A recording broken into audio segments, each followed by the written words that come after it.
Mesdames et messieurs, bonjour, soyez les bienvenus pour cette nouvelle édition de votre journal de 15 h au sommaire de l'actualité. À la une dans l'actualité nationale, à Arta, célébration de la journée internationale des coopératives pour l'action climatique.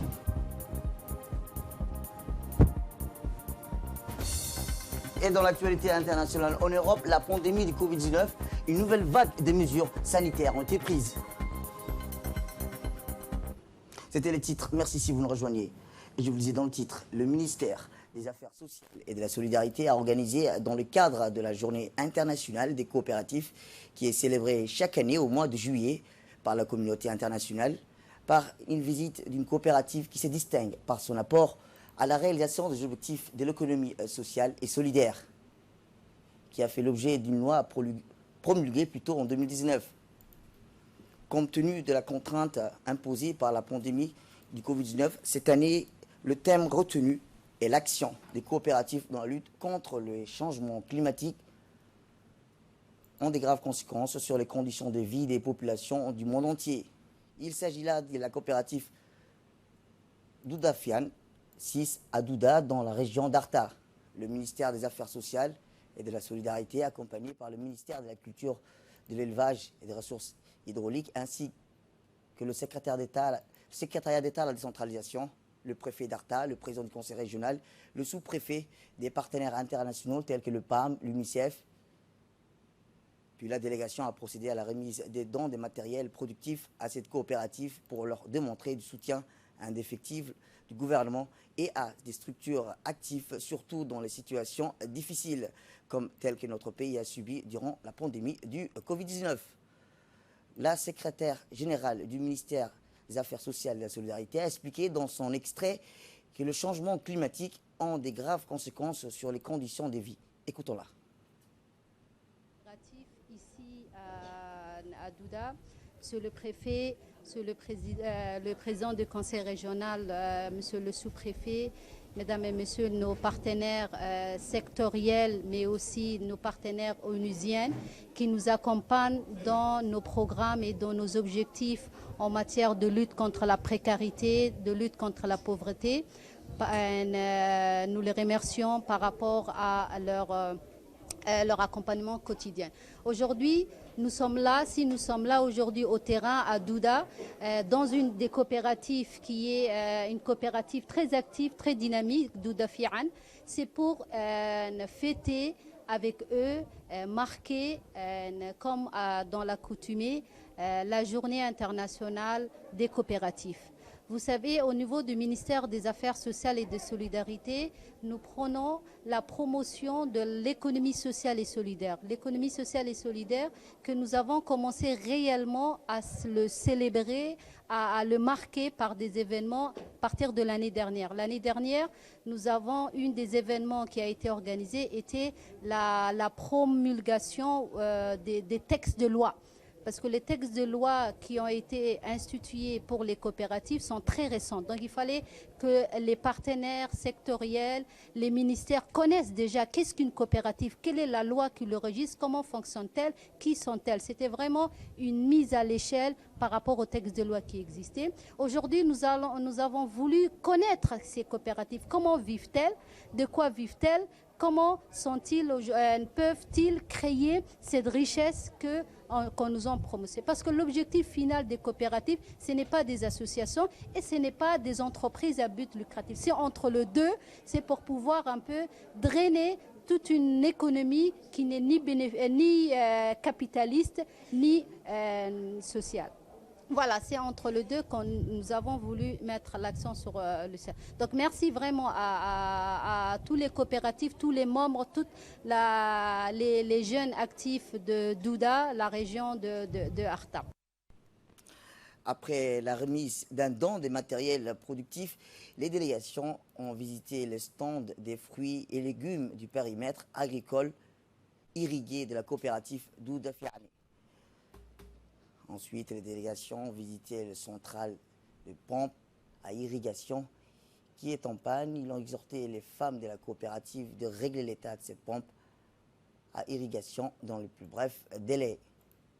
Rappelons que la délégation a salué le travail remarquable que les membres de ces coopératives ont effectué avec peu de moyens en termes de production agricole. Cette année, rappelons-le, le thème retenu est l'action des coopératives dans la lutte contre les changements climatiques. Les changements climatiques ont des graves conséquences sur les conditions de vie des populations du monde entier.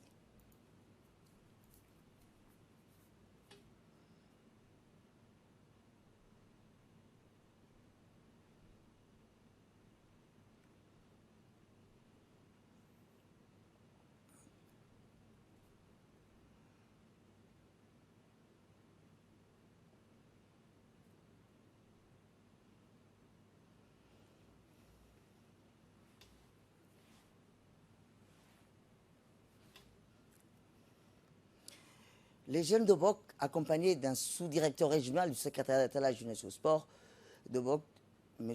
Kamil Aldini, et d'un élu local du conseil régional d'Obok, Ali Hassan Mireke, sont arrivés ce midi à Ali Sebié, dans le cadre du jumelage.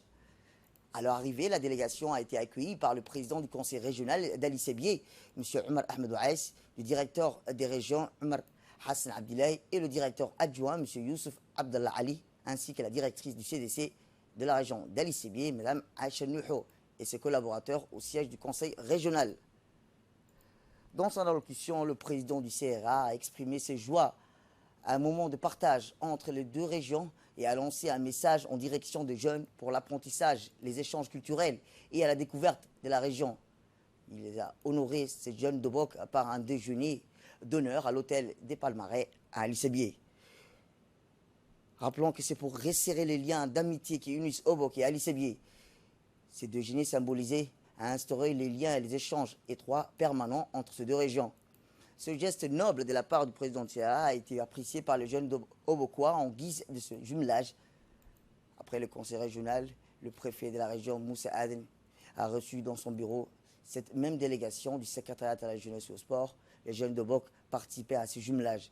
Dans son intervention, le préfet n'a pas manqué de souhaiter le mot de bienvenue aux jeunes participant à un séjour chaleureux. Il a expliqué qu'il accorde l'intérêt particulier à ces projets d'utilité sociale, culturelle, en favorisant la communication, la connaissance de l'autre, la création des liens amicaux, de permettre de découvrir d'autres régions. Il a martelé qu'à la prochaine activité ou l'occasion de ce jumelage, qu'il se déplacera en personne dans les régions afin de développer ce projet et pérenniser cette activité de jumelage. Profitant de l'occasion, le directeur de région a transmis un message de salutation amicale et fraternelle à M. Hassan Mohamed Kamil, le secrétaire d'État à la jeunesse et au sport. Dans le cadre de ce jumelage, les jeunes seront hébergés, rappelons-le, par les familles d'accueil en vue de découvrir la région, sa culture, ses coutumes, ses plats typiques, etc. Également, de se familiariser avec la langue locale tout en pratiquant les activités de loisirs. Aussitôt de partage la vie quotidienne d'une famille assez jogoise. Tout en mettant l'accent sur l'objet de ces projets communs prescrits sur l'agenda qui découle de la politique de la jeunesse en faveur de la jeunesse djiboutienne. Écoutons à présent le président du conseil régional d'Ali Sebié dans le cadre de ce jumelage. Permettez-nous de vous souhaiter la bienvenue ici à Ali Sebié. Pas uniquement vous, mais en même temps l'équipe d'Obok. Nous s'apprêtons à les accueillir à bras ouverts ici à Ali Sebié pour le jumelage qui va réunir Obok et Ali Sebié. Pour la première fois, c'est Obok qui va séjourner ici à Ali Sebié. Et là, chaque jeune va être accueilli dans une famille à Ali Sebié, d'une famille d'Ali Sebié. Un camarade qui va dorénavant sera son ami, son frère. Tantôt, bientôt, ça sera l'équipe d'Ali Sebié qui va partir séjourner à Obok. Et on espère que cette première fois soit une première, pas une première, mais un début pour votre bienvenue ici. Et dorénavant, vous êtes d'Ali Sebié et on vous remet la clé d'Ali Sebié à tout le monde ici. Et dans le point de presse concernant l'évolution du Covid-19 dans notre pays, 406 tests ont été réalisés. 10 tests sont avérés positifs, 13 patients ont été déclarés guéris. Nous recensons 0 cas de décès. Et pour rappel, c'est pourquoi les gestes barrières doivent être réappliqués, que le ministère de la Santé les rappelle constamment. Il s'agit de porter des masques obligatoires dans les lieux publics et privés, notamment les endroits clos dans les moyens de transport. C'est laver les mains au savon le plus souvent possible ou utiliser les solutions hydroalcooliques. Éviter le regroupement de plus de 10 personnes, respecter la distanciation sociale physique de plus de 1 mètre et appeler le 15-17 pour toute information en cas de symptômes suspects.